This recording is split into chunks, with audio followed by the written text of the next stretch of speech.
we have this guy to review and unbox. Let's start.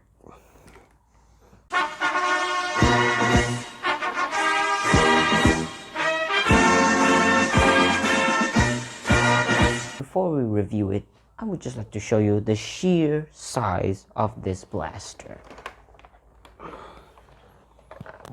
Take a look at this. Finally, it's here.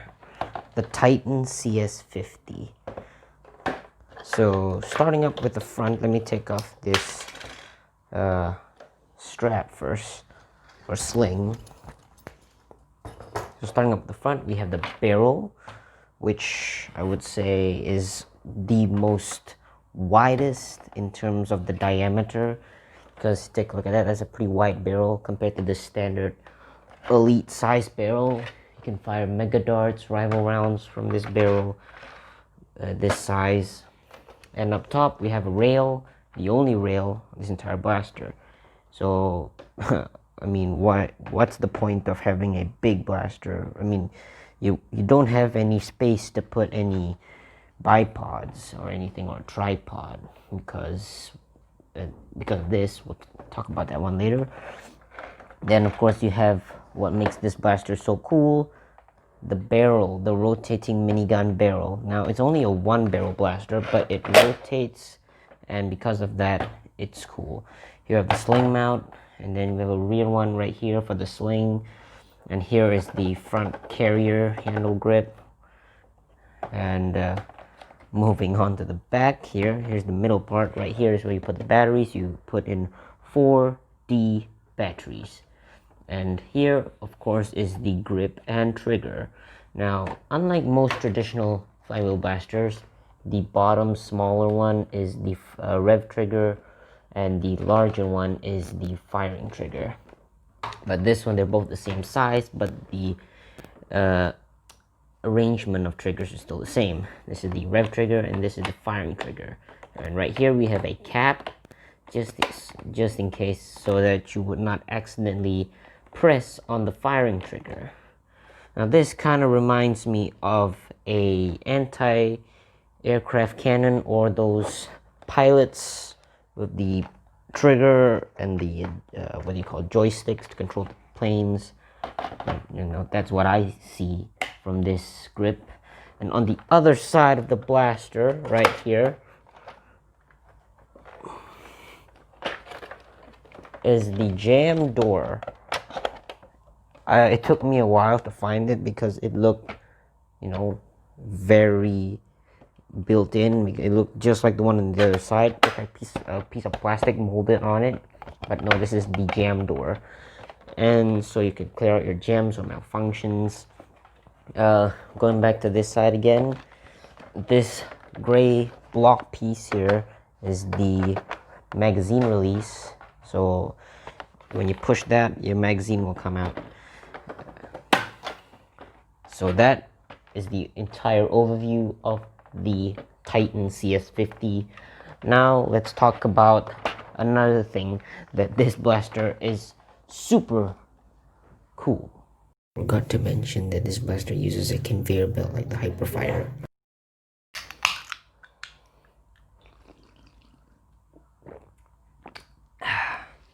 Alright, moving on. This is why this blaster is also super cool. I mean, sure, this blaster has been out for a year, but if you're still a new nerfer, a newbie, here is the kingpin of all magazines. This, my friends, is a 50-round drum. Something that I've wanted Nerf to make for years.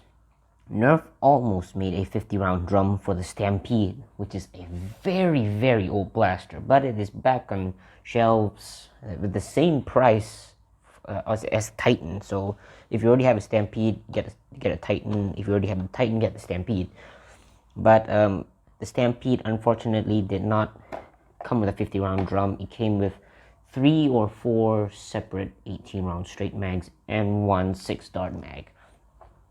But now Nerf has created the biggest capacity Nerf magazine or drum for an elite dart blaster. The previous record for largest was the 35 round from the Raider blaster, which is also a very old blaster. So before this one, the only one that was still in stores would be the infamous 30 round symmetrical drum, and this was also my largest magazine. But can you see the comparisons between 30 and 50? And I also brought in my 25 round drum, which I got from my Hyperfire. Just take a look at that difference. This was once my largest, 25, but look at this. This is such a puny drum now. It's so small. And then when I got this was quite bigger, like a lot bigger. Now look at the juggernaut size of this 50 round. Take a look at the back. See that? That's a lot.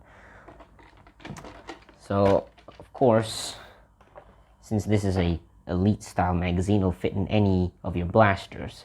So I brought the Strife because every Nerfer who loves flywheel blasters would like to see this thing with the Strife. And doesn't that just look OP? You have this ski rail, you have this ski type of leg thing like the Prometheus has as a stand.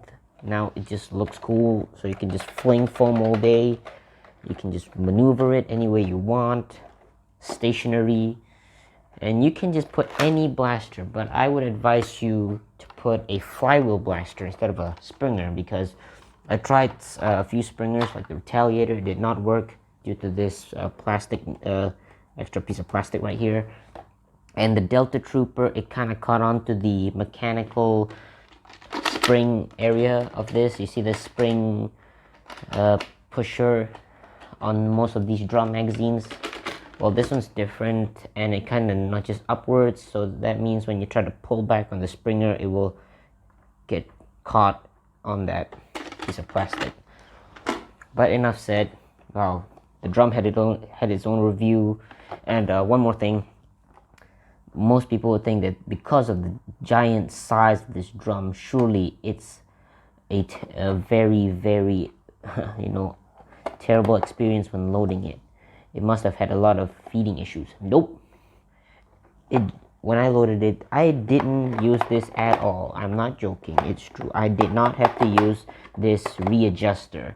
I had to use the readjuster many times. Every single time I loaded the Infinites, I had to use the readjuster.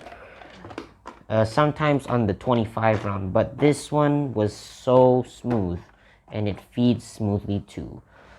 And so that was the review on just the drum.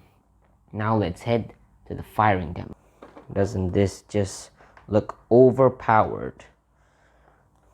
Now I'll show you how it works.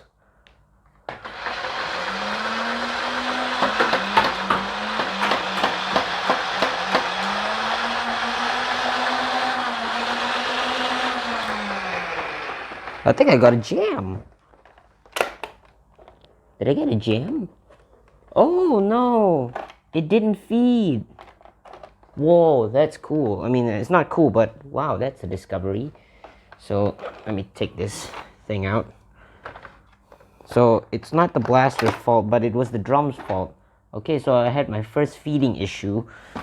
As you can see here, the spring that pushes up the darts, well, it's not functioning well right now. As you can see, the dart is still here. So let me just, there we go. That's the purpose of the readjuster.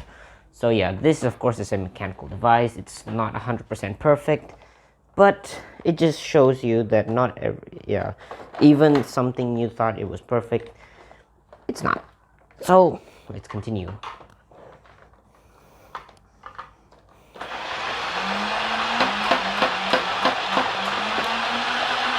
Again? Yeah, it's a feeding issue. All right, there we go. Okay.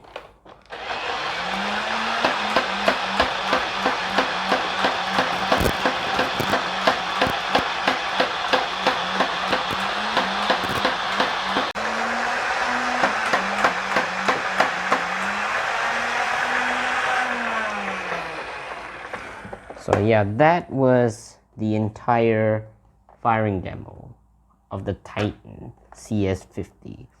So I hope you enjoyed it, and let's try to get this video 1,000 likes and views by November. So thank you for watching. Please subscribe, help me get to 100, and see you next time.